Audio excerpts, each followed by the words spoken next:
আকাশবাণী আগরতলা। স্থানীয় সংবাদ পড়ছি চন্দন লেখা পাল।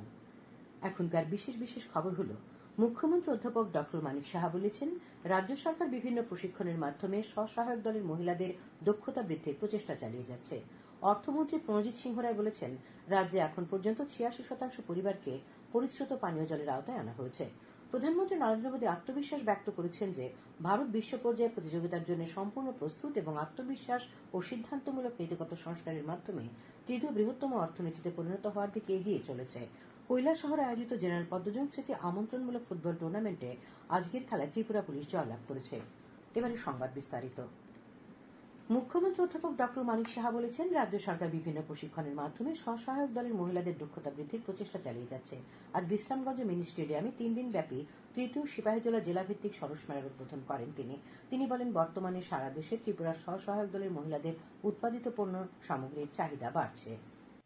যে মাননীয় প্রধানমন্ত্রীজি বারবার বলছেন, যতক্ষণ পর্যন্ত না আমাদের মহিলাদের সশক্তিকরণ না করা যাবে, তাদেরকে এম্পাওয়ারমেন্ট না করা যাবে, ততক্ষণ আমাদের রাজ্য, আমাদের ডিস্ট্রিক্ট কোনো অবস্থায় উন্নত হতে পারবে না। সেটা আজকে কিন্তু আমরা এখানে দেখতে পাচ্ছি। বিভিন্ন যে বিষয় এখানে রাখা হয়েছে, ভোকাল ফর লোকাল, মাননীয় প্রধানমন্ত্রীজি বারবার সেটার উপর জোর দিয়েছেন যে আমার প্রোডাক্টস আমি যদি ঠিকভাবে আমি বানাতে পারি এবং সেটা দেশ বিদেশ সব জায়গায় যদি যায়, এবং তার জন্য যে ধরনের আমাদের স্কিল ডেভেলপমেন্টের মাধ্যমে যেভাবে দিদিদের ট্রেনিং দেওয়া হচ্ছে, তত তাদের যে প্রোডাক্টসের তার যে মান সেটা কিন্তু অনেক উন্নয়ন হয়েছে।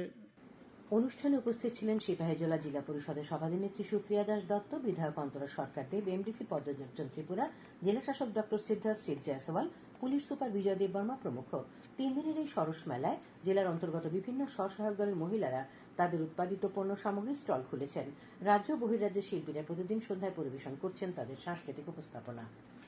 অর্থমন্ত্রী প্রণজিৎ সিংহ রায় বলেছেন, রাজ্যে এখন পর্যন্ত ৮৬% পরিবারকে পরিশ্রুত পানীয় জলের আওতায় আনা সম্ভব হয়েছে। আজ উদয়পুরে 10,000 গ্যালন ক্ষমতা সম্পন্ন নবনির্মিত ডিপ টিউবওয়েলের উদ্বোধন অনুষ্ঠানে তিনি একথা বলেন। উদয়পুর ইংলিশ মিডিয়াম স্কুলের কাছে ডিপ টিউবওয়েল নির্মাণে ব্যয় হয়েছে প্রায় 93 লক্ষ টাকা। এই প্রকল্পটি চালু হয় উদয়পুর পুর পরিষদের 5, 11 এবং 12 নম্বর ওয়ার্ডের 408টি পরিবার উপকৃত হবে। অনুষ্ঠানে উপস্থিত ছিলেন উদয়পুর পুর পরিষদের চেয়ারম্যান শীতল চন্দ্র মজুমদার। ক্ষুদ্র ব্যবসায়ীদের স্বনির্ভর করার লক্ষ্যে জেলাভিত্তিক উদ্যম সমাগমের অঙ্গ হিসেবে ত্রিপুরা শিল্প উন্নয়ন নিগমের উদ্যোগে আজ আমবাসা টাউন হলে সচেতনতামূলক কর্মসূচি ও কর্মশালার আয়োজন করা হয়। উদ্বোধন করেন ধলাই জেলা পরিষদের সভাধিনেত্রী সুস্মিতা দাস। তিনি বলেন, এই কর্মসূচির মূল উদ্দেশ্য নতুন উদ্যোক্তাদের সঠিক দিশা দেখানো এবং চলমান ক্ষুদ্র ও মাঝারি শিল্পের ব্যবসায়ীদের সরকারি বিভিন্ন প্রকল্প এবং সুযোগ সুবিধা সম্পর্কে অবহিত করা। কর্মশালায় পিএমএজিপি, পিএমএফএমই সহ বিভিন্ন প্রকল্পের মাধ্যমে ভর্তুকিযুক্ত ঋণ প্রাপ্তির পদ্ধতি, সিজিটিএমএসি প্রকল্পের আওতায় জামানত ছাড়া ঋণের সুবিধা, প্রধানমন্ত্রী বিশ্বকর্মা প্রকল্প, এমএসএমই চ্যাম্পিয়ন স্কিম এবং প্রকিউরমেন্ট অ্যান্ড মার্কেটিং সাপোর্ট প্রকল্প নিয়ে বিস্তারিত আলোচনা হয়। তাছাড়া আধুনিক বিপণন ব্যবস্থা, ই মার্কেটিং, অনলাইন পণ্য বিক্রি, বিদেশে পণ্য রপ্তানি, উন্নত প্যাকেজিং ব্যবস্থা এবং প্রকল্পের বিস্তারিত রিপোর্ট তৈরির বিষয়ে প্রশিক্ষণ দেওয়া হয়। উদ্যম সমাগমে ধলাই জেলার তাঁত ও হস্ততাঁত শিল্পী, হস্তশিল্প, বাঁশবেত শিল্পের সঙ্গে যুক্ত কারিগর, খাদ্য প্রক্রিয়াকরণ শিল্পের ব্যবসায়ী এবং ক্ষুদ্র মাঝারি শিল্পের সঙ্গে যুক্ত বহু যুবক যুবতী অংশ নেন। অনুষ্ঠানে উপস্থিত ছিলেন আমবাসা পুর পরিষদের চেয়ারপারসন প্রতিমা মালাকার, অতিরিক্ত জেলা শাসক সাগর আহমেদ প্রমুখ। অর্থমন্ত্রী প্রণজিৎ সিংহ রায় উদয়পুরের কেবিআই ময়দানে তৃতীয় গোমতী জেলাভিত্তিক সরস মেলার উদ্বোধন করেন। মেলা চলবে আগামী 9 ফেব্রুয়ারি পর্যন্ত। মেলা প্রাঙ্গণে একই সঙ্গে জেলাভিত্তিক সবজি, পুষ্প প্রদর্শনী এবং প্রতিযোগিতা, জেলাভিত্তিক মৎস্য উৎসব শুরু হয়েছে। এই মেলায় জেলার কৃষি, উদ্যান, মৎস্য, টিআরএলএম এর মোট 80টি স্টল খোলা হয়েছে। অনুষ্ঠানে গোমতী জেলার 46 জন লাখপতি দিদির সাফল্য সম্বলিত স্মরণিকা প্রকাশ করা হয়। জেলার 8 জন সেরা লাখপতি দিদিকে আজকের অনুষ্ঠানে সম্মান জানানো হয়। উপস্থিত ছিলেন গোমতী জেলা পরিষদের সভাধিপতি দেবল দেব রায়, উদয়পুর পৌর পরিষদের চেয়ারম্যান শীতল চন্দ্র মজুমদার। খবর প্রচারিত হচ্ছে আকাশবাণীর আগরতলা কেন্দ্র থেকে। প্রধানমন্ত্রী নরেন্দ্র মোদী আত্মবিশ্বাস ব্যক্ত করেছেন যে ভারত বিশ্ব পর্যায়ে প্রতিযোগিতার জন্য সম্পূর্ণরূপে প্রস্তুত এবং আত্মবিশ্বাস ও সিদ্ধান্তমূলক নীতিগত সংস্কারের মাধ্যমে তৃতীয় বৃহত্তম অর্থনীতিতে পরিণত হওয়ার দিকে দেশ এগিয়ে চলেছে। আজ রাজ্যসভায় রাষ্ট্রপতির ভাষণের উপর ধন্যবাদ প্রস্তাবের আলোচনার জবাবে তিনি এই কথা বলেন। ইউরোপীয় ইউনিয়ন এবং মার্কিন যুক্তরাষ্ট্র সহ বেশ কয়েকটি দেশের সঙ্গে স্বাক্ষরিত বাণিজ্য চুক্তি সম্পর্কে তিনি বলেন, ভারত 9টি দেশের সঙ্গে বাণিজ্য চুক্তি চূড়ান্ত করেছে এবং সম্প্রতি ইউরোপীয় ইউনিয়নের 27টি দেশের সঙ্গেও চুক্তি সম্পন্ন হয়েছে। 30 लाख करोड़ रुपए से ज्यादा लोन मुद्रा योजना के माध्यम से और बिना गारंटी देश के नौजवानों के हाथ में दिया और उन्होंने अपने कारोबार को आगे बढ़ाया। और गर्व की बात है। তিনি বলেন বিশ্ব দ্রুত একটি নতুন বিশ্ব ব্যবস্থার দিকে এগিয়ে যাচ্ছে এবং ভারত অনেক দেশের জন্য একটি বিশ্বস্ত অংশীদার হিসেবে আবির্ভূত হয়েছে। প্রধানমন্ত্রী বলেন সংসদের যৌথ অধিবেশনে ভাষণ দেওয়ার সময় রাষ্ট্রপতি দ্রৌপদী মুর্মু বিগত এক বছরে বিকশিত ভারতের দিকে যাত্রার দ্রুত অগ্রগতির কথা তুলে ধরেছেন। তিনি বলেন প্রধান অর্থনীতির মধ্যে দেশের প্রবৃদ্ধি অনেক বেশি এবং মুদ্রাস্ফীতি কম, যা ভারতীয় অর্থনীতির দৃঢ়তা প্রদর্শন করে। আলোচনায় অংশ নিয়ে বিজেপি সাংসদ মায়া নারুলিয়া বলেন যে প্রধানমন্ত্রী নরেন্দ্র মোদীর নেতৃত্বে দেশ 2047 সালের মধ্যে একটি উন্নত ভারতের লক্ষ্যের দিকে ক্রমশ এগিয়ে চলেছে। আম আদমি পার্টির সন্দীপ কুমার পাঠক অভিযোগ করেছেন যে প্রতিটি প্রতিষ্ঠানের অপব্যবহার করা হচ্ছে। টিডিপির কেয়া সুরেশ বলেন যে জিএসটিতে আনা সংস্কারগুলি প্রশংসনীয়। কেন্দ্রীয় স্বরাষ্ট্র সমবায় মন্ত্রী অমিত শাহ আজ নতুন দিল্লিতে ভারতের প্রথম সমবায় ভিত্তিক রাইড হেলিং প্ল্যাটফর্ম ভারত ট্যাক্সির আনুষ্ঠানিকভাবে সূচনা করেন।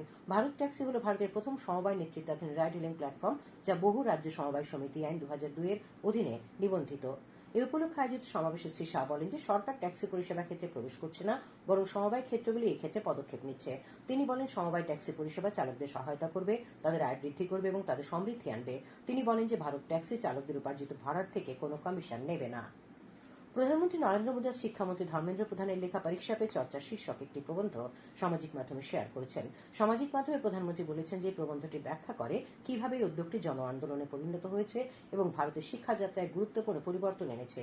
এটি বিকশিত ভারতের পথকেও প্রশস্ত করেছে। জনজাতি কল্যাণ মন্ত্রী বিকাশ দেববর্মা আজ আগরতলায় জনজাতি কল্যাণ দপ্তর পরিদর্শন করেন। পরিদর্শনকালে তিনি দপ্তরের দৈনন্দিন কাজকর্ম, পরিষেবার মান এবং আধিকারিক ও কর্মীদের উপস্থিতি নিয়ে বিস্তারিত খোঁজ খবর নেন।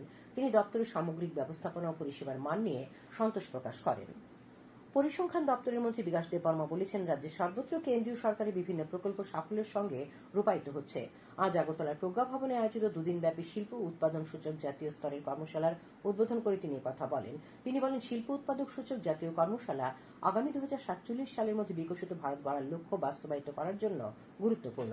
এই কর্মশালায় হরিয়ানা, উত্তরাখণ্ড, মেঘালয়, পাঞ্জাব, হিমাচল প্রদেশ, মধ্যপ্রদেশ, ত্রিপুরা, মিজোরাম, জম্মু ও কাশ্মীর, ছত্তিশগড়, দিল্লি, রাজস্থান, মণিপুর, অরুণাচল প্রদেশ, গুজরাট, ঝাড়খণ্ড ও উত্তরপ্রদেশের পরিসংখ্যান দপ্তরের পদস্থ আধিকারিকরা অংশ নিয়েছেন।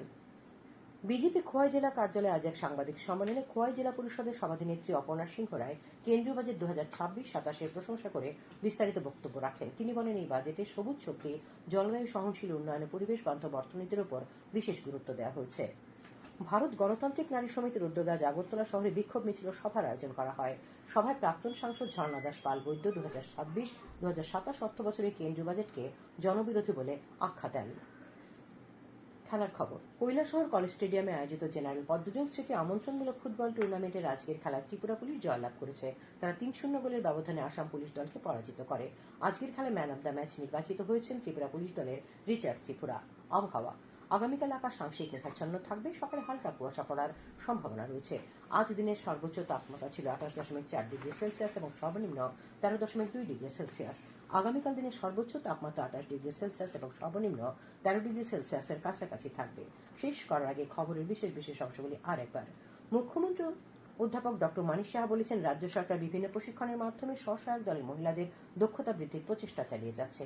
অর্থমন্ত্রী প্রণজিৎ সিংহ রায় বলেছেন রাজ্যে এখন পর্যন্ত 86% পরিবারকে পরিশ্রুত পানীয় জলের আওতায় আনা সম্ভব হয়েছে। প্রধানমন্ত্রী নরেন্দ্র মোদী আত্মবিশ্বাস ব্যক্ত করেছেন যে ভারত বিশ্ব পর্যায়ে প্রতিযোগিতার জন্য সম্পূর্ণরূপে প্রস্তুত। কৈলাসহরে আয়োজিত জেনারেল পদ্মজং স্মৃতি আমন্ত্রণমূলক ফুটবল টুর্নামেন্টের আজকের খেলায় ত্রিপুরা পুলিশ জয়লাভ করেছে। স্থানীয় সংবাদ আজ এখানেই শেষ হলো। পরবর্তী বাংলা স্থানীয় সংবাদ শোনা যাবে আগামীকাল সকাল 7:35 মিনিটে।